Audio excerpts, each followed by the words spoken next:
Secular பார்வையாளர்களுக்கு வணக்கம். நான் உங்கள் பரத் பேசிட்டு இருக்கேன். தாவேக அரசாங்கம் அவங்க கொடுத்த வாக்குறுதிகளை நிறைவேற்ற ஆரம்பிச்சிருக்கிறாங்க.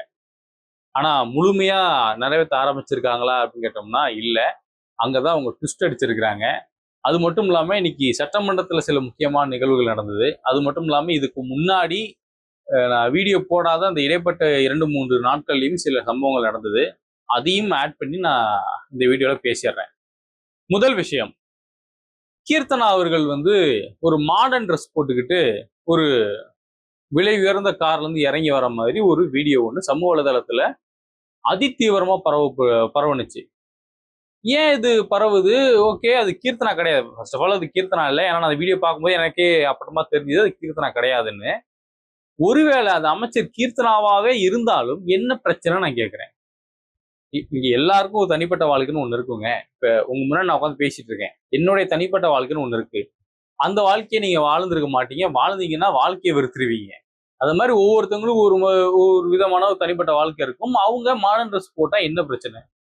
உடனே இது தமிழினத்துக்கு எதிரானது, இது தமிழ் நாகரிகம் கிடையாது, இது அது கிடையாது, இது கிடையாதுன்னு உங்களுடைய கருத்துக்களை கொண்டு இன்னொருத்தவங்களோட தனிப்பட்ட வாழ்க்கையில திணிக்காதீங்க. அது வேணாம். அது நாகரிக அரசியல் இல்லை. அவங்களுக்கு ஒரு வாழ்க்கை இருக்கு, அவங்க அதை வாழ்ந்துட்டு போறாங்க. அப்படியே அவங்க மாடர்ன் ட்ரெஸ் போட்டு வந்தாலும் அது அவங்களுடைய விருப்பம் தான். நம்ம அதில் தலையிடக்கூடாது. முதல் விஷயம். ரெண்டாவது, இருக்கக்கூடிய எல்லா அமைச்சர்களும் சொல்லி வச்ச மாதிரி விஜய் அடுத்த பிரதமர், விஜய் தான் அடுத்த பிரதமர், அவரு இன்னைக்கு தமிழ்நாட்டை ரூல் பண்றாரு, நாளைக்கு இந்தியாவை ரூல் பண்ணுவாரு அப்படின்னு சொல்லி ஒரு விஷயத்த பதிவு பண்ணிட்டு இருக்கிறாங்க.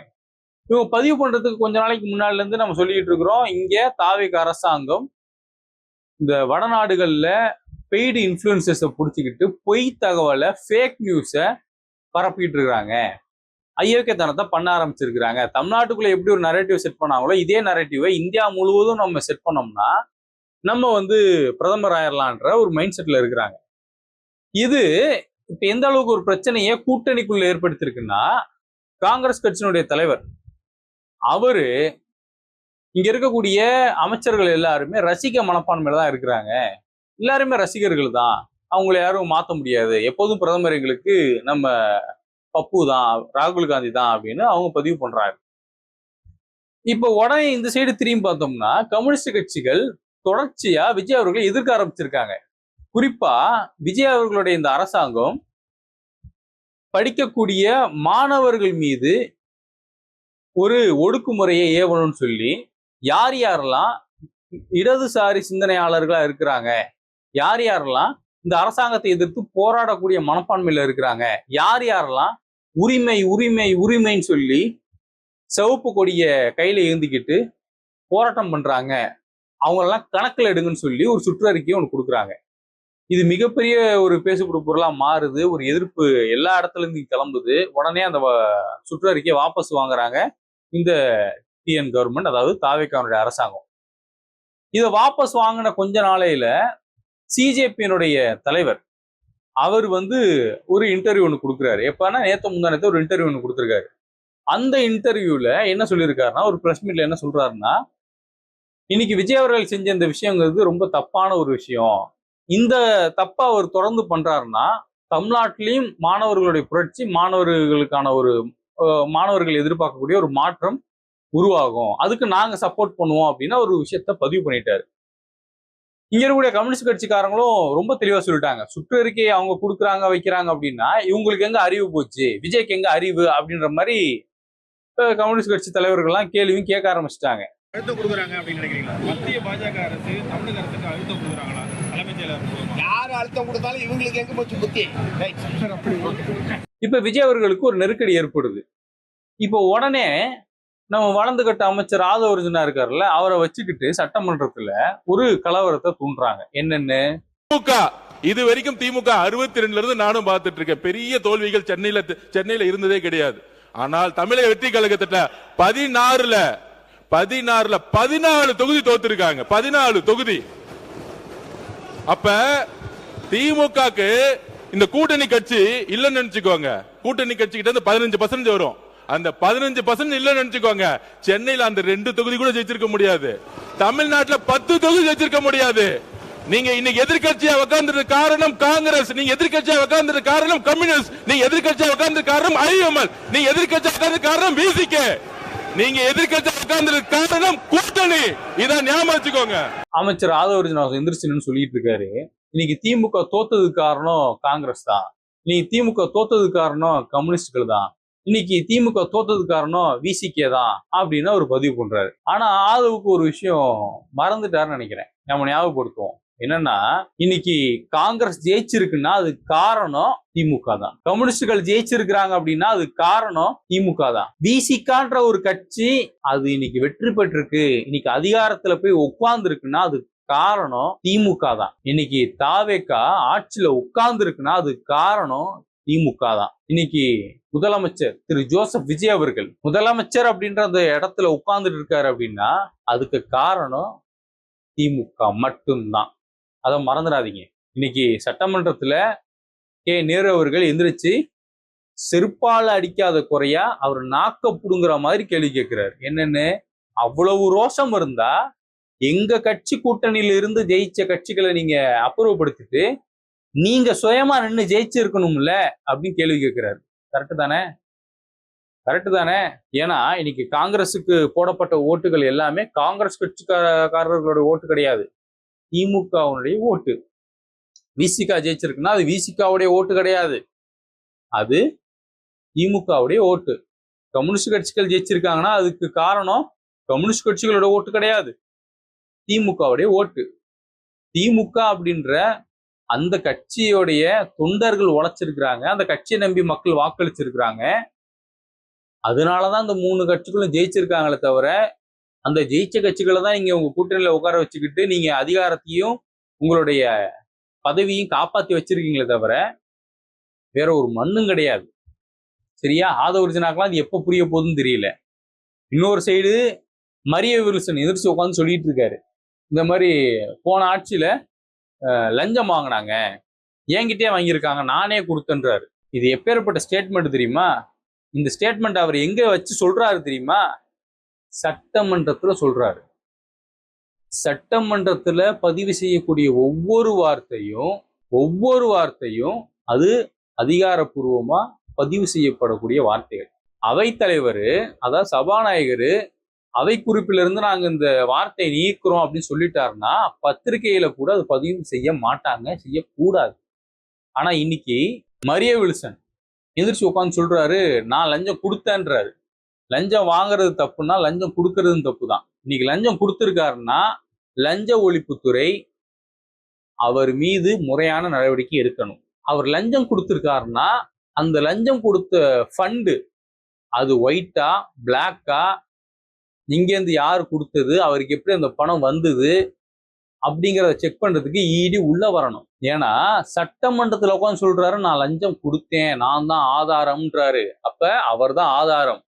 திமுகவுல அந்த நேரம் பள்ளி கல்வித்துறை அமைச்சரா இருந்த ஒரு அன்பில் மகேஷ், அந்த அன்பில் மகேஷ் அவர்கள் லஞ்சம் வாங்கியிருக்காரு அப்படின்னா அவரையும் தூக்கி ஜெயில வைங்க. செந்தில் பாலாஜி வச்ச மாதிரி அன்பில் மகேஷையும் தூக்கி ஜெயில வைங்க, தப்பு இல்லை. அதே மாதிரி மரிய வில்சனை பக்கத்து செல்ல உட்கார வைங்க. ஏதாவது நல்ல கொரில்லா செல் இருந்துச்சுன்னா அந்த கொரில்லா செல்ல கொண்டு போய் தலைவனை உட்கார வைங்க. ஏன் கொரில்லா செல்னா அந்த கொரில்லா செல்ல தானே தலைவருக்கு அவருடைய மதம் அவருக்கு அமைதியை கற்றுக் கொடுத்துருக்கு, அறிவை கற்றுக் கொடுத்துருக்கு, வேற என்னென்ன கர்மம் கற்றுக் கொடுத்துருக்கு நமக்கு தெரியும்ல. இதெல்லாம் என்ன பேச்சுன்னு எனக்கு புரியல. ஒரு சைடு என்னன்னா அவர் பேர் என்ன, பேர் கூட தெரியல பாருங்க, இந்த அளவுக்கு தான் அவங்க அமைச்சராக உட்காந்துட்டு இருக்கிறாங்க. ரமேஷ் அறநிலைத்துறை அவர் சொல்றாரு, என்கிட்ட ஃபைல் இருக்கு, என்கிட்ட ஆதாரம் இருக்கு, இருந்தா தூக்கி வெளில எக்ஸ்போஸ் பண்ணு, கேஸ் ஃபைல் பண்ணு, யார் குற்றம் செஞ்சிருக்காங்களோ தூக்கி உள்ள வை, சேகர்பாபு தூக்கி உள்ள வை, யார் வேணான்னா அது என்ன வாய்ஸ் விடாலு, ஆதாரமே இல்லாம ஆதாரம் இருக்குன்னா அது என்ன வாய்ஸ் விடாலு. இங்கிட்டு முதலமைச்சர், என் டேபிள்ல ஃபைல் இருக்கு, அதை ஓப்பன் பண்ண வச்சிடாதீங்க, இல்லை ஓப்பன் பண்ணுங்க, ஒன்றும் பிரச்சனை இல்லை, ஓப்பன் பண்ணுங்க, நாங்கள் வெயிட் பண்ணுறோம், ஒன்றும் பிரச்சனை, ஓப்பன் பண்ணுங்க. உங்கள் டேபிளில் ஃபைல் இருந்தும் நீங்கள் அதை ஓப்பன் பண்ண மாட்டீங்க அப்படின்னா அப்போ நீங்கள் என்ன சொல்ல வரீங்க, மற்றவங்கள மிரட்டுறீங்க. அந்த ஃபைலை நீங்கள் ஓப்பன் பண்ண மாட்டீங்கன்னா நீங்களுமே திருடர் தான், நீங்களுமே குற்றவாளி தான், நீங்களுமே குற்றத்துக்கு உடந்தையா இருக்கக்கூடிய ஒரு அக்யூஸ்டு தான். A1 நீங்க தான். சரியா? எப்போ திறக்கணும் அப்ப தெரியும். நாங்க அப்ப திறப்போம் அப்படின்னா என்ன மிரட்டல இருந்தா திறங்க. எதிர்கட்சி தலைவர் உதயநிதி அதானே கேட்கிறாரு. இருந்தா திறங்க பார்ப்போம். திறங்க சாமி, நாங்க செக் பண்ணிக்கிறோம். அப்படி என்னதான் இருக்கு அப்படின்னு. அப்புறம் மேட்ருக்கு வருவோம்.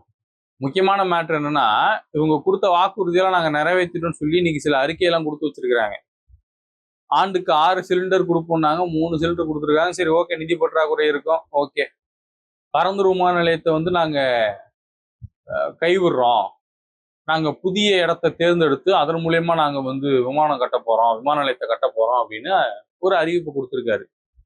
நான் என்ன கேட்கிறேன், அறிவிப்பு கொடுத்தீங்கல்ல, கொடுக்கும் போதே இடத்தையும் நாங்க தேர்ந்தெடுத்திருக்கோம்னு சொல்லி இடத்த தேர்ந்தெடுத்துட்டு அதுக்கப்புறம் இந்த அறிவிப்பு கொடுத்துருக்க வேண்டியதானே. 19 நாங்க வந்து பரந்தூர்ல நாங்க வந்து விமான நிலையம் கட்டலப்பா, நாங்க வந்து வாபஸ் வாங்குறோம் அப்படின்னா நான் வரவேற்கிறேன், ஆதரிக்கிறேன். ஆனா இங்கதான் உங்க கோல்மால் வேலையை காட்டுறீங்க. நாங்க வேற இடம் பார்த்து நாங்க சொல்றோம் அப்படின்னா எப்ப சொல்லுவீங்க? அந்த இடத்த நீங்க தேர்ந்தெடுத்து இந்த இடம் சரியா இல்லையான்னு சொல்லி செக் பண்ணிட்டு அதுக்கப்புறம் இந்த இடத்த நீங்க ரத்து பண்ணிருக்கணும். நீங்க எதுவுமே இல்லாம 19 ரத்து பண்றோம் அப்படின்னா என்ன கான்செப்ட் இது? ஓகே, அடுத்த மேட்டர் என்னன்னா, இங்க இருக்கக்கூடிய பெண்களுக்கு இலவச பேருந்து நாங்க வந்து வெற்றி மகளிர் திட்டமா அதை வந்து கொண்டு வரோம்னு சொல்லியிருக்கிறாங்க. அதெல்லாம் இந்த அளவுக்கு பாசிபிள் எனக்கு தெரியல. ஏன்னா போக்குவரத்து துறை அப்படின்றது மிகப்பெரிய நஷ்டத்துல போயிட்டு இருக்கு. இதுல போதாத குறைக்கு தூக்கி தனியார் வீட்டு தார வாக்குறதுக்கான எல்லா பிளான்லயும் ஈடுபட்டு இருக்கிறாங்க இந்த தாவேக அரசாங்கம். இது எங்க போய் முடிய போகுதுன்னு தெரியல. நம்பர் ஐயோக்கியத்தனமான ஒரு ஆட்சி. இதுல கவனிக்கப்பட வேண்டிய விஷயம் என்னன்னா, தூய்மை பணியாளர்களை துன்புறுத்துது இந்த தாவேக அரசாங்கம். பால் விவசாயிகளை, இங்க இருக்கக்கூடிய மற்ற விவசாயிகளை, இங்க இருக்கக்கூடிய குழந்தைகளை, பெண்களை, இளைஞர்களை எல்லாருமே துன்புறுத்துது தாவேக அரசாங்கம். எல்லாருக்குமே துரோகம் பண்ணுது, அப்பட்டமா துரோகம் பண்ணுது. இன்னைக்கு கூட ஒரு செய்தி, பாலியல் சம்பந்தப்பட்ட ஒரு செய்தி என்னன்னா, தாவேகாவுடைய பொறுப்பாளர்கள் 2 பேர் ஒரு பொண்ணுக்கு பாலியல் சீண்டல் கொடுத்துருக்கானுங்க. தொடர்ச்சியா தமிழ்நாட்டுல போக்சோ வழக்கு, பாலியல் வழக்கு அப்படின்னு ஏதாவது ஒண்ணு வருதுன்னா, ஒரு 10 வழக்குல 7 வழக்கு தாவேக கட்சிக்காரனா தான் இருக்கான். 10ல 7 தாவேக கட்சிக்காரன். இது வரைக்கும் பாலியல் குற்ற வழக்கு மட்டுமே கிட்டத்தட்ட 400, 500ன்னு சொல்லி அது எங்கேயோ போயிட்டு இருக்கு. போக்சோ வழக்குகள் 150, 200ன்னு சொல்லி அது ஒரு ரேஞ்சில் போயிட்டு இருக்கு. இதெல்லாம் எந்த மாதிரியான நிர்வாகம்னு எனக்கு புரிய மாட்டேங்குது. எனக்கு புரியுது இது ஒரு மட்டமான நிர்வாகம்னு புரியுது. ஆனா இந்த தாவேகாவுக்கு ஓட்டு போட்ட நபர்களுக்கு இது புரிய மாட்டேங்குது. இப்ப பிரச்சனையே அதுதான். மக்கள் புரிஞ்சுக்கோங்க, தயவு செஞ்சு மக்கள் ஒரு விஷயத்த புரிஞ்சுக்கோங்க. விஜயை நீங்க எதிர்க்கணும், நான் எதிர்க்கணும், விஜய் நமக்கெல்லாம் எதிரி, விஜய் வந்து என் சொத்தை பிடிக்கிட்டாரு, உங்க சொத்தை பிடிக்கிட்டாரு, அப்படிலாம் எதுவுமே இல்லை. நம்ம சொத்தெல்லாம் ஒரு மண்ணலி போடல. ஆனா ஒட்டுமொத்தமா நம்மள மண்ணில் போட்டு புதைக்கிறதுக்கான எல்லா வேலையும் இந்த விஜய் அவர்கள் பார்த்துட்டு இருக்காரு. சரி ஜோசப் விஜய் அவர்கள் பார்த்துட்டு இருக்காரு. சரியா? அதனால தப்பு தான். அது யார் பண்ணாலும் தப்பு தான். உங்களுக்கு பிடித்த நபர்கள், அதனால அவங்க தப்பு பண்ணியிருந்தாலும் அவங்களை அனுசரிச்சு போகணும், ஆதரிச்சு போகணும், அவங்களுக்கு இணக்கமா போகணும், இணைஞ்சு போகணும், பணிஞ்சு போகணும், பயந்து போகணும் அப்படின்னு ஒரு மண்ணும் தேவையில்லை. அப்படி யாரும் பண்ணாதீங்க. தப்பு தான். நாளைக்கு நாம் பண்ணாலுமே தப்பு தான். அதனால மக்கள் புரிஞ்சுக்கோங்க. தாவேக அரசாங்கம் அப்படின்றது 3 மாசத்துல தமிழ்நாட்டை சீரழிச்சிட்டு இருக்கிறாங்க. ஓகே, கடைசியா ஒரே ஒரு விஷயம் என்னன்னா, அந்த ஒரு ஜோசியக்கார லேடி ஒன்று இருக்கு, இப்ப சட்டமன்ற உறுப்பினராக மாறி இருக்கு. எனக்கு அது பேர் கூட தெரியல. அந்த லேடி சட்டமன்றத்துல மன்மத நன்றி அப்படின்னுச்சு. மனமார்ந்த நன்றியை மன்மத நன்றி அப்படின்னு எல்லாரும் போட்டு ட்ரோல் பண்ண ஆரம்பிச்சாங்க. உங்களுக்கு ஒரு தமிழ் உச்சரிப்பு கூட உங்க வாயில வராதா, உங்க வாயில வசம் வச்சு தேய்ங்கன்ற அளவுக்கு எல்லாரும் பேசினாங்க, நாமளும் பேசியிருந்தோம். இப்ப அந்த அம்மா மேடையில் ஏறி மன்மத வணக்கம் அப்படிங்குது. அதுக்கு அந்த அம்மா ஒரு வழக்கம் கொடுக்குது. நம்ம மன்மத நன்றின்னு சொன்னதை எல்லாரும் ட்ரோல் பண்ணாங்க, ஸோ நம்ம அதையே பயன்படுத்திப்போம். மன்மத நன்றி அப்படிங்குது, மன்மத வணக்கம்ங்குது. நான் என்ன கேட்கிறேன், சோத்த திங்கிறியா இல்ல டேஷ திங்கிறியான்னு எவனாவது கேள்வி கேட்டா உடனே டேஷையா தின்னு கட்டுவேன். டேஷ்னா கெட்ட வார்த்தை இல்லப்பா, முதலமைச்சர் யூஸ் பண்றாரு, அதனால நான் கேட்கிறேன். சோத்த திங்கிறியா டேஷ திங்கிறியா எவனாவது கேள்வி கேட்டா, இல்ல நான் சோத்த திங்கல டேஷ தான் திங்கிறேன் அப்படின்னு டேஷ தின்னு கட்டுவியா? பண்ண மாட்டல. அந்த மாதிரி தான் இந்த கருமமும் இருக்கு. மன்மத நன்றி நீ சொன்னது தப்புமா, அது மனமார்ந்த நன்றிம்மா, தமிழை உச்சரிக்க கத்துக்கோங்கம்மா அப்படின்னா நீ அதையே தூக்கிட்டு வந்து இதெல்லாம் பெருமை அப்படின்னு வந்து நிக்கிற. மேய்க்கிறது எருமை, இதுல என்ன பெருமை? இதுல புதுக்கோட்டை சைடு பருவேஷ், தாவேக்கு அரசாங்கம் 1,00,000 கோடி முதலீடை ஈர்த்திருக்கு. ஓகேவா, 1,00,000 கோடி முதலீடை ஈர்த்திருக்கு. இவ்வளவுதான் மேட்ரு. பருவேஷுக்கெல்லாம் படிக்க தெரியலன்னா தயவு செஞ்சு பொத்திக்கிட்டு இரு, புரியுதா? தப்பு தப்பா படிச்சு அசிங்கப்பட்டு தொலையாத. நீ அசிங்கப்படுறது இல்லாம அது ஒட்டுமொத்த தமிழ்நாட்டுக்கும் அசிங்கம். ஏன்னா நீ ஒட்டுமொத்த தமிழ்நாட்டுக்குமே நீ அமைச்சர். உனக்கு படிக்க தெரியலன்னா போய் படிச்சுட்டு வா. இது என்ன கணக்குன்னே தெரியல. முதலமைச்சர், அதுக்கு மேல நிதி அமைச்சர் மரிய விழுசன், பாதி தமிழ் பாதி ஆங்கிலம். கேட்டா யுனிக்கு. எந்த ஊர்ல இப்படி ஒரு யூனிக்கெல்லாம் அவருக்கு சொல்லி கொடுத்தாங்கன்னு எனக்கு தெரியல. இத்தனைக்கு அவர் வந்து கல்வி நிறுவனம் நடத்தக்கூடிய ஒரு நபரு. மகா மட்டமான ஒரு ஆட்சி. என்னால இதுவரையும் விட்டு போன விஷயம், இன்னைக்கு பேசக்கூடிய விஷயம் எல்லாத்தையும் கவர் பண்ணிட்டேன் ஓரளவுக்கு. மக்கள் புரிஞ்சுக்கோங்க. தொடர்ச்சியா நான் அடுத்தடுத்த வீடியோ நான் போடுறேன். ரொம்ப முக்கியமான செய்திகள்லாம் வருது, அதிர்ச்சிக்குரிய சில விஷயங்கள் நடக்குது. மக்கள் புரிஞ்சுக்கோங்க, புரிஞ்சுக்கோங்க, புரிஞ்சுக்கோங்க. என்னோட இணைந்திருக்கும் அனைத்து உறவுகளுக்கும் நன்றி.